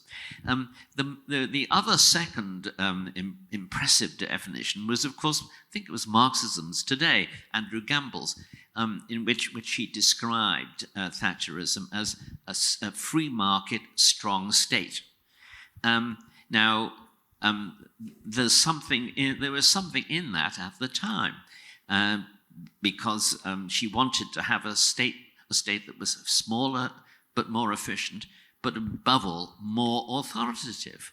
So I don't think that those but what she didn't do, which the left thought she was doing, what she didn't do was arrive with a predetermined theoretical framework to apply to the problems of British society and economy. She arrived with a determination to try to get things, to improve things, to deal with practical problems. And, for example, in the management of the economy, the decisions over monetarism, they were, she knew she wanted to stop inflation. And she tried this method, and when that didn't work out or proved to have problems, another, and so on. Nigel Lawson was the principal thinker here, but I don't believe any of this was a kind of, it wasn't Thatcherism on autopilot. Anyway, so that's my views on that. Maybe you want to come back at some point, but I think we should. That's what I was going to say. I have one question I want to put there to you, which is, you just pronounced the death of British conservatism. And not only did that, but you drove a stake through its heart and you sowed salt in the ground. So my question to you, Rod, is, okay, you're hired as a political consultant by whoever wins the readership of the Conservative Party. What's your advice? Well, let's see, Meghan Markle. No, I mean, I, as an outsider, I was enthused by Philip Blond's Red Toryism when it first popped its head up 10, 15 years ago. Didn't seem to go anywhere. I think that I would suggest that the Tory party would do what I would like to see the Republican Party do, and is defend the sort of family traditions, defend the natural family, defend the possibility for families to form and to buy houses and to do what every society that wants to survive must do, which is produce the next generation. You know, David is right. People like me tend to focus so much on culture. and ideas. But David is quite right to point out that property has to be at the basis of any decent conservative government, and expanding property ownership as widely as possible to reverse the decline of the middle class. And I don't understand why it is so damned difficult for British conservative leaders and American conservative leaders to go after the crime problem, to go after wokeness, full force. Because these policies, wokeness is not popular. We had, when Governor Ron DeSantis of Florida passed a very weak version of Hungary's media law, simply saying that you can't talk about transgenderism in front of children aged 9 and younger in schools.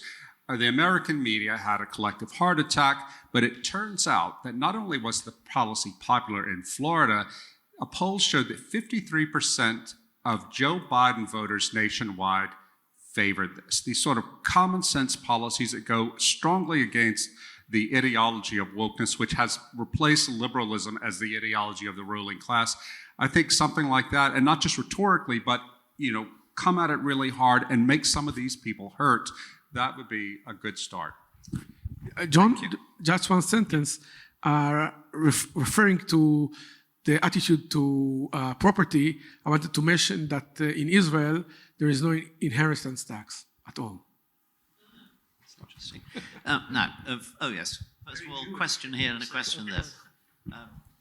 Thanks for the talk, David.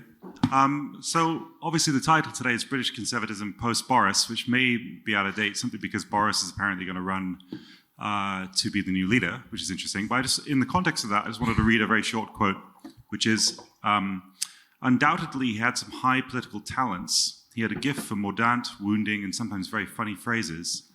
And having thought up the most outrageous attack, he had the nerve to deliver it without fear of offending taste or friends or damaging his own reputation. He also had other attributes necessary to make his words resound and his fame increase: a memorable name, an idiosyncratic appearance, and good delivery. In addition, he had sporadic charm, although intermingled with offensive and often pointless rudeness. Now, this may sound like a description of Boris to some people, but it's actually a description of Churchill, but not the one that Boris thinks is great, but the father, Randolph Churchill, who's famously a failed politician in the late 19th century, but with many things in common with Boris Johnson.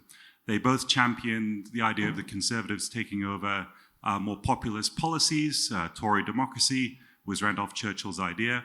They also didn't actually spend much time building a base in the Commons. They relied on their popular appeal among the public, which only took them so far.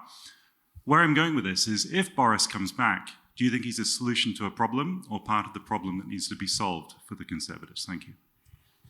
David, I think that's obviously for you. I think the real problem is that Boris showed himself completely incapable of any kind of practical application of the ideas that he threw around. That's the fundamental problem.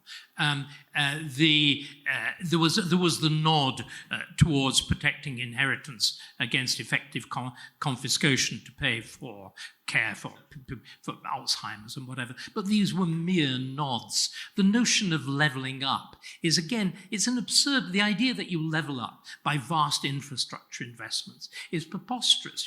The point that I always make is one of the most impressive infrastructure projects in the north of England is the Manchester Ship Canal. You didn't build it because you wanted to revivify Manchester and Liverpool. You built it because there was a crying need for the thing between two thriving poles of an economy. The idea that the state can simply reinvent an economy. And again, we need, I think, to be a little kinder to both Britain and America. One of the fundamental problems of both societies is that our very 19th century success. How do you deal with the consequences of deindustrialization? And no one seems to me to have dealt with it terribly successfully. You can get away with it in America because you simply forget about it. The country is big enough. You just leave the areas of desolation or whatever, 90% of the time. Britain, you can't do that because of our relatively small scale. Or again, the way in which Norway was able to make use of North Sea oil, as opposed to what Thatcher had to do with it in Britain. So I don't think Boris would do things with a bit of flair and a bit of style, but I don't think, frankly, any more than Randolph Churchill that he had the gift of real politics, or the ability to search out real solutions, which is where, of course, that there's this huge distinction between both Winston and Boris, and more particularly Lloyd George and Boris. Lloyd George, with all his similarities with Boris, is a most brilliant administrator. I mean, just staggering gifts of administration. And we're dealing with utterly serious problems. And just coming back to you, John, the crisis with Thatcher was she never tackled the structures of the welfare state or the state bureaucracy. They remained, in other words, and trade unionism in the state bureaucracy. And what we're seeing in Britain now is all of these things coming up. And of course, the mounting terrible burden of that unique monster, the NHS, which again Boris stupidly sanctified. I think he was stupid over COVID. But particularly the banging saucepans and whatever for the NHS. I mean, I don't think history will judge him at all kindly. He was a good campaigner. He was a wretched Prime Minister. But would you welcome him back? No, I think he would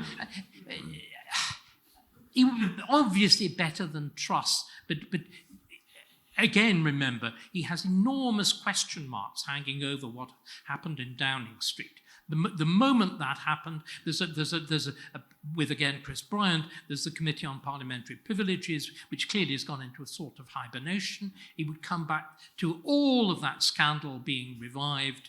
I fear Boris has achieved his mission. He's done exactly what Lloyd George did, which is destroy his party. And interestingly enough, somebody whom I've always distrusted, at least in his latter form, Matthew Paris, predicted exactly that would be the effect of a Boris premiership, I'm afraid. Yes, thank you. And I think, just to be fair to everybody too, I should remember Nigel Lawson's argument, which I think he said this sometime in the 80s or the early 90s. The British, for the British, the National Health Service is the nearest thing they have to a religion.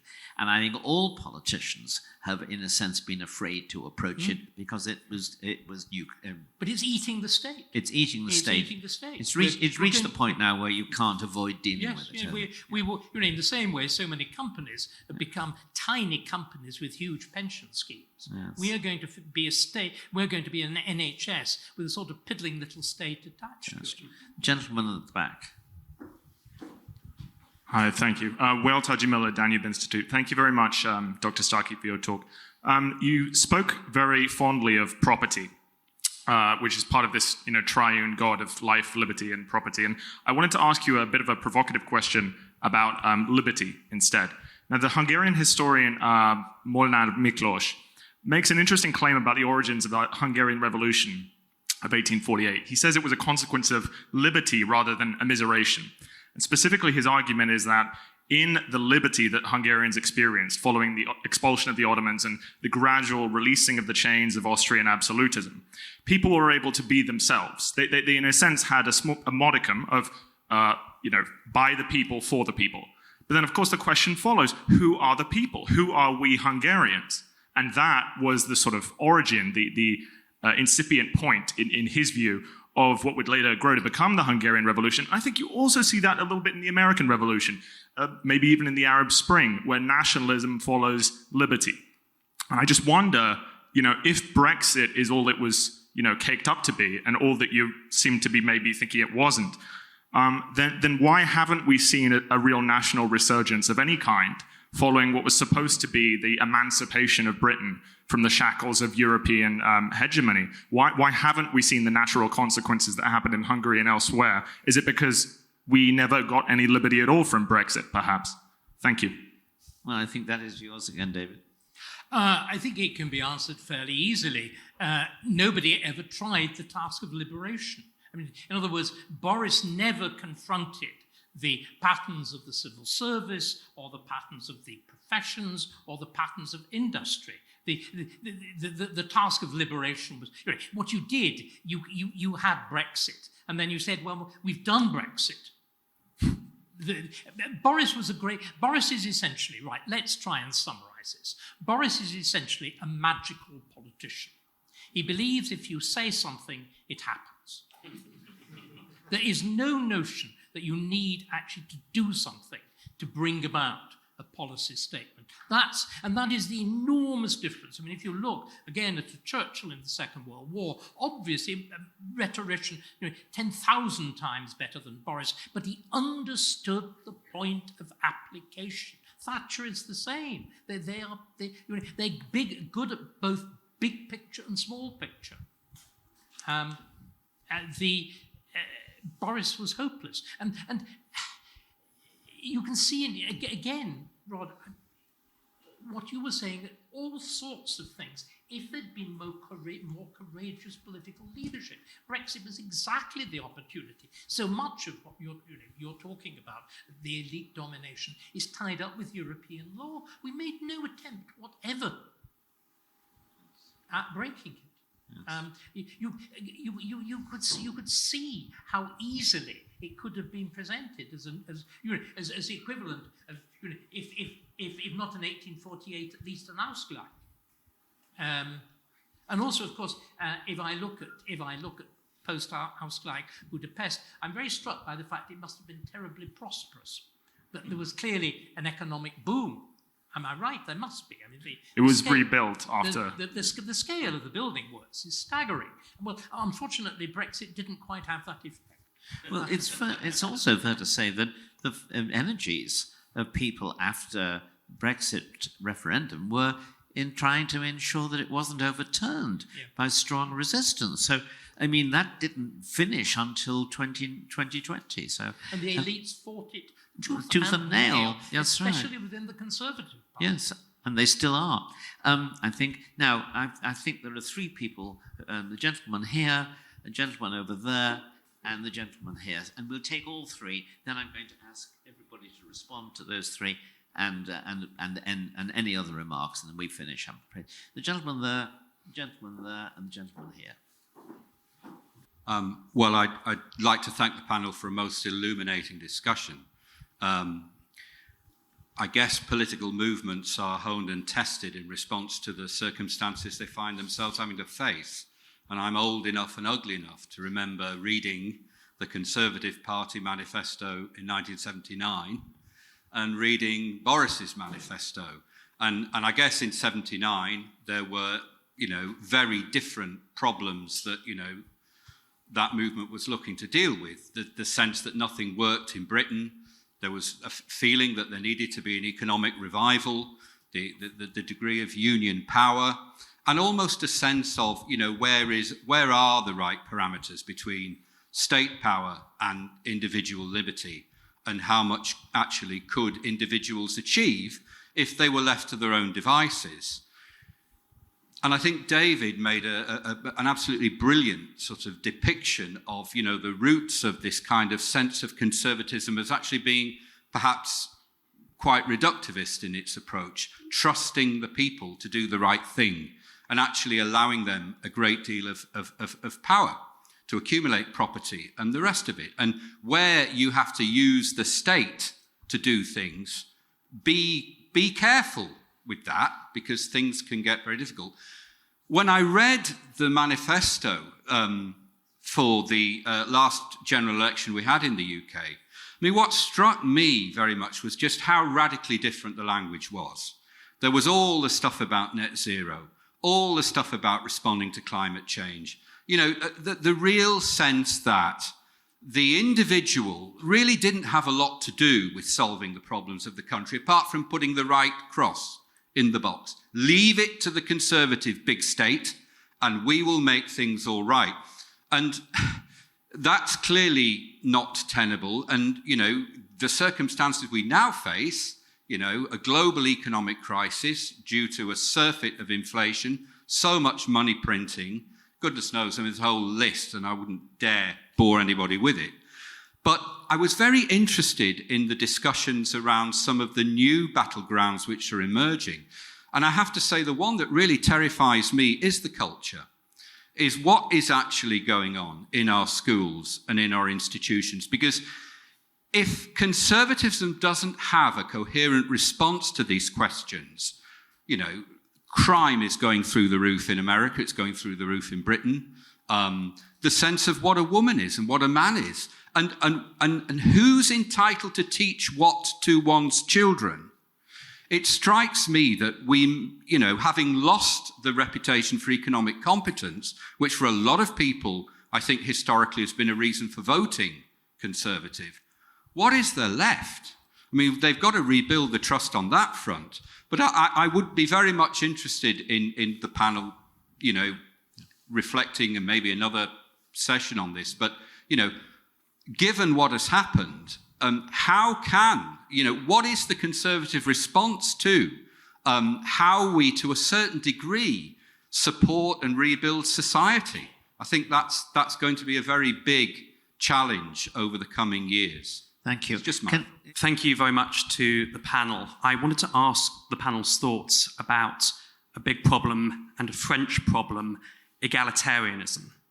And I ask it because when you look back at the various thinkers that Dr. Starkey mentioned, I don't think many of them would have had much truck with egalitarianism.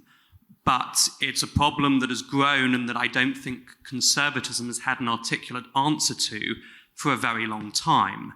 And I think as you have seen the redistributionist state kick into gear and grow in order to advance those egalitarian aims, as you have had encroachment on individual economic liberty, you have had a concurrent encroachment on individual political liberty, perhaps with a delay, but certainly coming through. And I don't think without the huge economic encroachment on people that developed over the last 50 or 60 years, you could have had the level of political encroachment or wokeism or political correctness, as we used to call it, encroaching in the last 30 years. And Mrs. Thatcher, for all the criticisms that have been levelled at her this evening, at least tried to articulate a coherent answer against egalitarianism. And we'll all remember, as she left the Commons, her famous movement of her hands to explain that she thought that it was better that the rich be richer if you ensured that the poor were not poorer as a result. And I guess the question coming is, what do you think that Conservatives can better do to tackle the claims of egalitarianism, especially because, speaking about conservatism post-Boris, Liz Truss's budget totally torn down over a tiny little £2 billion cut to the 45p rate of tax, which every single tax cut in that area that's ever happened has raised more revenue, not less. But we heard no arguments supporting that from the government, no argument supporting that from the Conservative intelligentsia, nothing about that in the newspapers.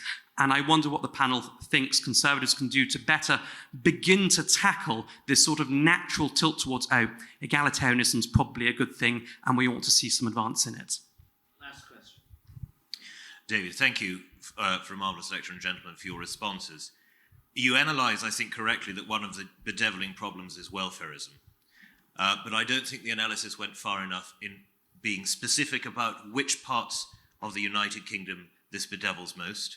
Scotland, Northern Ireland, and great parts of the north.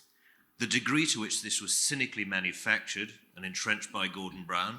People talk of Blairism. It is a total misreading of history. That government is a Brownite government, and we are living in the United Kingdom with its entirely cynically designed consequences now. And the title of the lecture is about British conservatism. Is it in fact possible for there to be a British conservatism when you have a Scottish administration that time and again has given indication of its absolutely avowed purpose of expropriating land, private property, from those who own it, who have currently enforced a rent freeze, and who, I'm sure, if given any more license, would go on to encroach on private property to a level that even the Soviet state didn't quite do. Is it therefore not an impossibility to talk of British conservatism? Must we not now start to think realistically about there being English conservatism and about there being a breakup of the Union if we actually wish to have a conservative state? Thank you very much for providing me the opportunity to ask a question. I just wanted to, the reason why I took so long to ask a question is I was trying to think of one. And I wanted to ask, Professor Starkey did say that one of the key tenets of conservatism was its opposition and conservatism being defined by the opposition. So do you think think that the reason why Boris Johnson had been able to win the elections and produce Brexit in his term was because of his radicalness of Corbyn at the time, and how the Labour Party had shifted to the far left, and how the reason why he had ended up resigning and the reason why Liz Truss has resigned was because of the moderation of the current opposition leader. And do you think that Labour would be able to win the next election, or if you think the next election would be able to be narrowly won by the Conservative Party? Well, I see we're running out of time. I would say that on the question of egalitarianism, which is a huge one, we on the right have to recognize that the middle class really has lost ground in the last 2 or 3 decades, and we have to have something to say about that, about rebuilding the middle class, and that is going to require perhaps some criticism of the market or rebalancing of the market for the sake of saving the free market. Because if we don't do that, then we will lose to the socialists for eminently practical reasons. But I think even the more important one is fighting cultural egalitarianism, which manifests itself primarily through wokeness, through the desire to impose this maniac diversity ideology on all sorts of institutions. Just today I read that the US military, which has gone full woke, is now talking about making the special forces more diverse, and the secretary in charge of that. What's that? More special. Yeah, more special. Some places, some forces are more special. I'd love to see a transsexual Marine, wouldn't you? Go to my blog. There's a picture of it on there, but you know, it's going to affect readiness. We see this in corporations. We see this in the media and so on and so forth. We on the right have got to be unafraid to tackle this sort of thing, call it unjust and impractical. We're going to get bad results. And it's been extraordinary to me to watch in my own country the woke make these insane claims, what they're doing to law, to medicine, to the military, and so forth, and to get almost no pushback from the right because politicians, leading figures on the right seem to be terrified of being called a bigot. On the question of what conservatives can do to regain trust and answer to the problems that we're now dealing with, well, I've talked about how I believe that the sort of Christian democratic policies pursued by Viktor Orban and others in Central Europe and Poland, I think there's something there. But I think that we need to be careful because a lot of people in our pundit class tend to think that every problem is ultimately political. But something Viktor Orban said a few years ago really resonated with me. He said, as someone asked him about meaning in politics, he said, as a politician, I can give you things, but I can't give you meaning. And I think that's an important and a very conservative thing to say. The best we can hope for from our politicians is that they will protect and even promote the institutions within society, churches, schools, cultural organizations, and so forth, that do provide meaning. And we should expand the diversity there, because we all know that the arts sector is thoroughly dominated by the left. We should have a positive program to expand for the sake of justice and for the sake of diversity, true diversity, expand the role of the conservative state in balancing art and culture. But in the end, we can't order this by politics. If the state and if politics are going to be regenerated, it has to first start with a regenerated culture. And that's not going to come from the passive masses who have their heads in their phones or in front of the TV just waiting to be told what to do.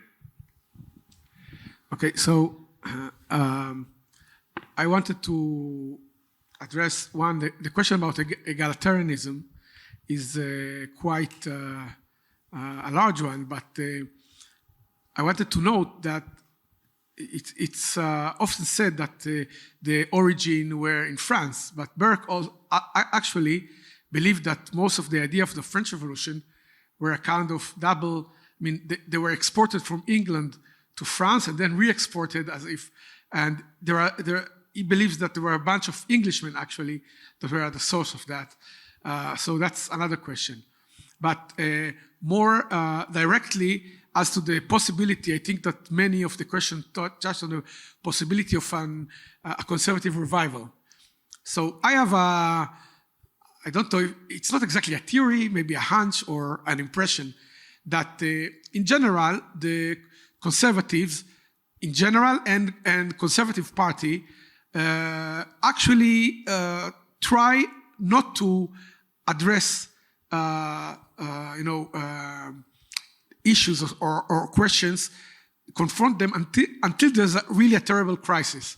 So, in my view, most of the English parliamentarians in 1789 were tending to be conservative, but they didn't want to follow Burke. They really followed him after the revolution became what he said it would be. His appeal to the new Whigs from the old or so on is exactly because most of the members said, no, we can, it's not so terrible, let's not say anything about it. So I think there is a pattern when the conservative opinion or the Conservative Party gets to to what seems to be a dead end, only then they are willing to give the keys or some of them to an outsider that will shake things up. So I think this was certainly the case with Burke or Burkeanism. I think it was the case with Disraeli. Most of the party didn't want this guy, this strange guy, but at a point it was the only viable person. In a sense, the only reason why Winston Churchill became Prime Minister is because the crisis was so, Churchill was an insider, but also an outsider. And the same with Margaret Thatcher. I mean, they could have, the Conservatives could have continued with what was the name of the Prime Minister before that? Chamberlain. No. Baldwin. No. Heath, yeah. Then, they could have stayed with Heath or some one of these kind of Willie Whitelaw, some guy like that, but they felt, the crisis at that time was so big that said, okay, let's take an outsider. So in this sense, I believe that, the majority of the conservative leadership at this moment believes it can stitch things back. And only when they'll see, my God, we're losing everything, then they'll be, maybe they'll say, okay, let's try to give. I think that basically Truss was, she was like, there was a Queen Jane for 9 days. That it was the same thing. They say, okay, let's bring her in only to make her fall, and then things will be back to what they were. The trouble is, we tried the outsider with Boris, and then we tried an outsider with Truss, and we're running out of outsiders, I think. There's Meghan Markle. I think you're deploying extraordinary left-wing tendencies of obsession, and they're utterly out of order here, but never mind. I'd just like to go back to the beginning of my argument. Every one of these questions of liberty, egalitarianism, welfarism, post-war growth of the state, the answer to them is the cultivation of individual property. And Britain, of course, again, you made the very interesting point about nationalism, that it could sort of be ignored because it was so obviously we'd solve that problem. Remember, the growth of the state in Britain is one of quite extraordinary, dramatic and recent quality. It's a creation of 3 wars. It's a creation of the First World War, the Second World War, and COVID. And we're just not used to dealing with it. English law has barely got a proper doctrine of public law. Whereas, of course, one of the reasons that countries like France have been able to deal with it quite relatively effectively is precisely because of the administrative structures of absolutism. I would argue again why the Scandinavian countries have been able to get a nice halfway ground, because we forget this. They all became enlightened absolutists too. And you've got a much more easy doctrine of the state. We never had. I think my only answer to all of these is we have to recognize with Aristotle that the fundamental, or indeed Locke, the fundamental, or indeed Hobbes, the fundamental basis of liberty, the absolutely unbreakable link between liberty and property.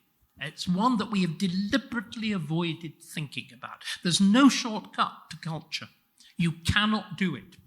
If you actually had people able to afford their own schooling, if you have people able to afford their own healthcare, these state monopolies, which are the things that have been exploited by the left, would not exist. In other words, wokeism depends on the welfare state, it depends on statism, and it depends upon an industry which has got itself into lockstep with these things.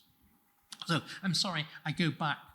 Property, not education, but property, and property. And by the way, I started out without any. So.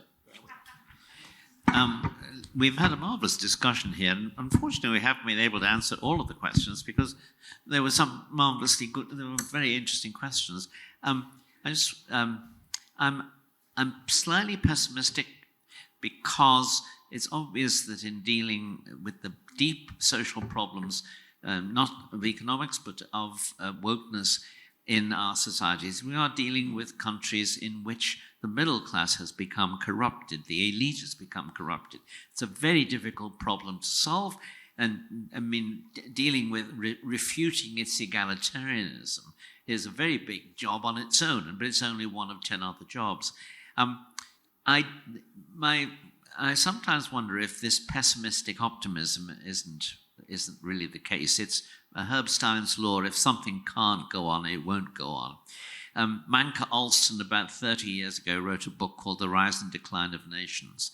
And it was a very hard-headed economist look at how nations got out of pickles in a big way. And he really concluded that the best ways to do it were to be defeated in war, or to have a civil war in which one side triumphs and is able to then bring about massive administrative change. The argument there being, look at the rise of Germany after 1945, and year zero was just 47. It's quite remarkable. But how many people want to go through what the Germans went through before they started to recover?